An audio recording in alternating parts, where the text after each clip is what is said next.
अब मैं इजाजत चाहता हूँ। छोटी सी गजल, 4 शेर। जख्म देकर दुआ भी देते हो, जख्म देकर दुआ भी देते हो, दुश्मनों को दुआ भी देते हो। जख्म देकर दुआ भी देते हो, दुश्मनों को दुआ भी देते हो। छीन लेते हो जाम हाथों से, छीन लेते हो जाम हाथों से, फिर नजर से पिला भी देते हो।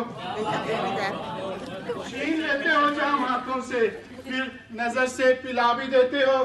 पहले चाहत से खुद बुलाते हो, पहले चाहत से खुद बुलाते हो, पल से फिर उठा भी देते हो। और इसका मकता है, फिर मैं इजाजत चाहूंगा। ये भी सच है, ये भी सच है, उदास चेहरों को पल में हंसना सिखा भी देते हो, जख्म देखकर दुआ भी देते हो। शुक्रिया।